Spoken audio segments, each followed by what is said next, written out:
औज़ुबिल्लाहि बिस्मिल्लाहिर्रहमानिर्रहीम। अस्सलाम वालेकुम व्यूअर्स, मैं हूं मलिक ज़ाहिदमान। और आज जिस इशू पे मैं बात करना चाह रहा हूं, खबरें दो तीन हैं, लेकिन सबसे अहम इशू जो है वो पाकिस्तान का नादरा का आईडी कार्ड है।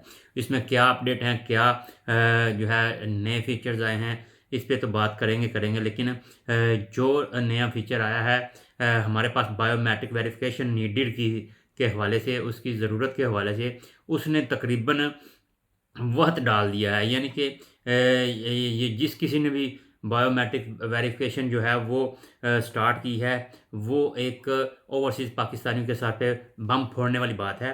उसकी वजूहात मैं आपके साथ शेयर करूँगा। पहले आपको मैं बैकग्राउंड बताता चलूँ कि बैकग्राउंड क्या है नादरा का ओवरसीज़ के लिए, पाकिस्तानियों के लिए जो है वो शनाख्ती कार्ड अप्लाई करने के हवाले से। उसमें 3 सिंपल चीज़ें चाहिए होती हैं।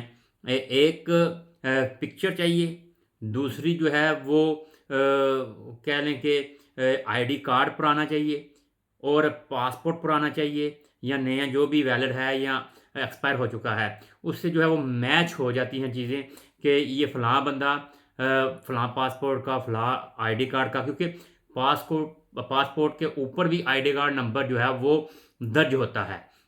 और इतनी वेरिफिकेशन मेरे ख़्याल में बहुत ज़्यादा होती है।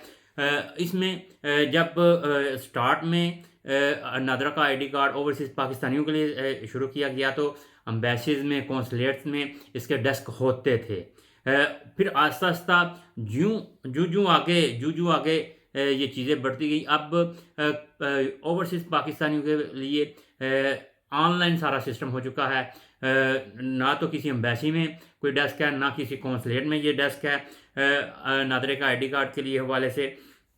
तो अब भी जो लोग शॉप्स पे बैठ के कर रहे थे, जो लोग घरों में जो है वो अप्लाई कर रहे थे ओवरसीज़ पाकिस्तानियों को पाकिस्तानियत देने के लिए, वो जो काम हो रहा था वो काफ़ी था। यानी कि ना तो 2 नंबरी की जा सकती थी, क्योंकि उसमें बाद में जो लवाज़मात आते थे, खुद नादरा ने कहा है, बताया हुआ था कि 25 मिनट्स जो है नॉर्मली लग जाएँगे, जिसमें आपकी वेरिफ़िकेशन भी हो जाती है, पिक्चर्स आती है, आपके फिंगर्स जो हैं वो अपलोड किए जाते हैं। और जैसा कि मैंने बताया कि पासपोर्ट पे आईडी कार्ड नंबर लिखा होता है, वो होता है। पुराना आईडी कार्ड जो है वो भी होता है आपके पास। तो ये चीज़ें आप अपलोड करते हैं। नॉर्मली चीज़ें ये डिस्कस हो जाती थी। पाकिस्तानी एक नेशनल के लिए ये वेरिफ़िकेशन बहुत ज़रूरी थी। यहाँ हम मानते हैं, और इसमें इनफ था, यानी कि वेरिफिकेशन हो जाती। अब क्या नया सिस्टम शुरू कर दिया इन्होंने। पहले तो आप जब भी कोई ईमेल वगैरह बनाते हैं, उसमें अब नया इशू आ गया जी, बायोमेट्रिक वेरिफिकेशन नीडेड। इसमें क्या होता है जी, use the Pak ID mobile application on your phone to complete biometric verification for your account if you haven't downloaded Pak ID mobile app, then scan following QR code with your mobile phone camera. ये जो इन्होंने कहा है, ये बहुत बड़ी problem create हो रही है इसमें। ओवरसीज़ पाकिस्तानी आप पहले तो मैं बताता चलूँ कि पाकिस्तान के बाहर तो छोड़े, अंदर इस वक्त 3 करोड़ से ज़्यादा बच्चे जो हैं वो स्कूलों में नहीं जा रहे। अब जो यूरोप है, ये दीगर ममालिक में लोग मजदूरी करने के हसूल से यहाँ पे मौजूद हैं, वो भी 70 से 80% जो है इलिटरेसी है, यानी कि वो भी अनपढ़ हैं, वो भी इतने पढ़े लिखे नहीं हैं कि वो खुद बैठ के कंप्यूटर पे आपने जो है वो एक तो वेरिफिकेशन दें, बायोमेट्रिक वेरिफिकेशन। आपके ऑफिसेज में फिंगरप्रिंट ठीक तरह बायोमेट्रिक नहीं हो पाते। आप जो भी काम करते हैं उसमें कुछ चीज़ें मिला के जो है उसकी वेरिफिकेशन करके तो फिर आगे जाती है। अब आप मुझे ये बताएं, मैं शिकायत इतनी बढ़ गई हैं, अभी जनवरी से ये स्टार्ट हुआ है शायद, तो इतनी शिकायत हैं कि 100 में से 1 या 2 बंदा जो है वो पाकिस्तानी नेशनल अपने आप को रजिस्टर करवा रहा है या रिन्यूअल के लिए अप्लाई कर रहा है। अदरवाइज जो भी ये ईमेल वगैरह बनती है, जो भी बायोमेट्रिक वेरिफिकेशन होती है, उसमें तो हीर ही हो गया ना जी। 10 अटैम्प्ट हैं, 10 में से आप पहले 25 मिनट में आपका जो है वो आईडी कार्ड अप्लाई हो जाता था।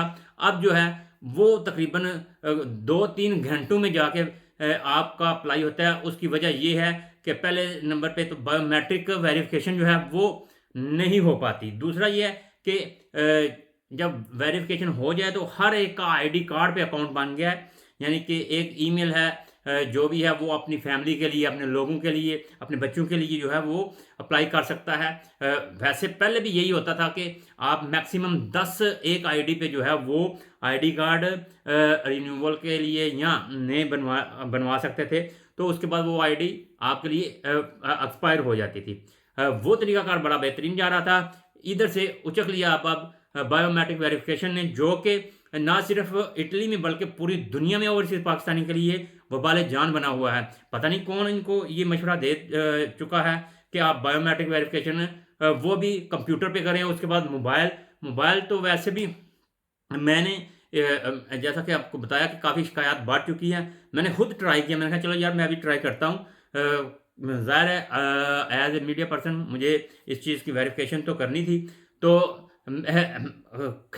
मेरे भी फिंगर्स नहीं आए। तो अक्सर अब जो शिकायतें आ रही हैं वो यही कहते हैं जनाब हमारे काम कर के तो हाथों की तो लकीरें भी ख़त्म हो चुकी हैं। तो अब हम अपना आईडी कार्ड कहाँ से बनवाएं या रिन्यूअल कहाँ से करवाएं? हम तो अपनी पाकिस्तानी शरीयत ही खोने जा रहे हैं। तो इस हवाले से जो निगरान हुकूमत ने ये इनिशिएटिव लिया है या जो आर्डर पास किया है, मैं हुकाम बाला से दस्त बस्ता जो है गुजारिश करूँगा कि जनाब ये वाली जो बायोमेट्रिक वेरिफिकेशन वाली सिस्टम है इसको फिलफौर ख़त्म किया जाए। आपको खुद भी पता चल चुका होगा कि किस स्पीड से जो पहले आईडी कार्ड वगैरह बन रहे थे या जमा हो रहे थे, उनकी स्पीड किस हद तक स्लो हो चुकी है। आईडी कार्ड बनने कम हो चुके हैं और यहाँ पे लोग जो हैं वो ना तो आईडी कार्ड रिन्यूअल करवा रहे हैं और ना ही जो है वो आईडी कार्ड नया बनवाने के लिए जो है उनको भी काफ़ी मुश्किलात और दुश्वारियों का सामना है।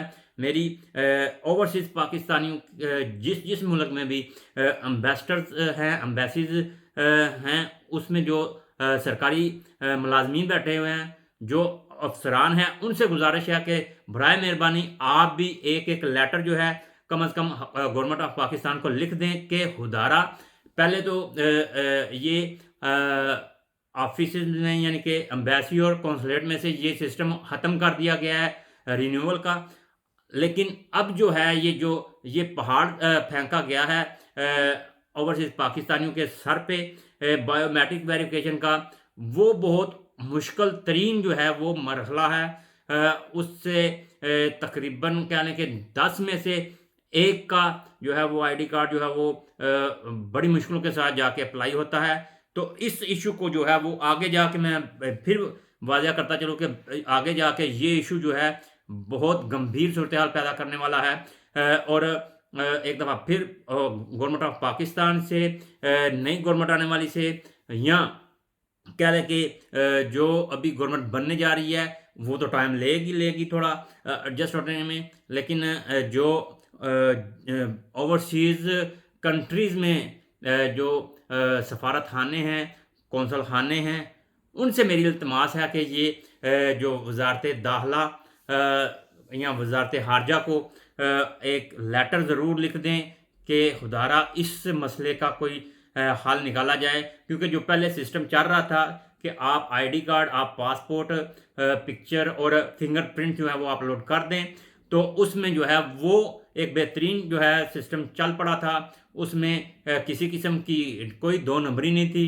एक आईडी पे 10 बंदों तक के आप एक लिमिट रखी हुई थी कि आप एक आईडी पे 10 आईडी कार्ड जो है वो रिन्यूअल के लिए भेज सकते हैं। उसमें जो है वो दोबारा बहाल किया जाए। ओवरसीज़ पाकिस्तानी प्रदेश में मज़दूर हैं, मज़दूर तबका है और ज़्यादा आपको बताया कि पढ़ा लिखा नहीं है, तो बराए मेहरबानी ये बड़ा अहम इशू है। और जो इस इशू में शिकार हो रहे हैं या मुसीबत का जिनको सामना करना पड़ रहा है, वो गम व गुस्सा का इजहार कर रहे हैं। और मेरी भी आप बाला हुकाम से रिक्वेस्ट है कि खुदारा इनका कुछ ख्याल करें, सुतली में जैसा सलूक ना करें। मलक ज़ाहिद मान को इजाज़त दीजिए। अल्लाह हाफिज़।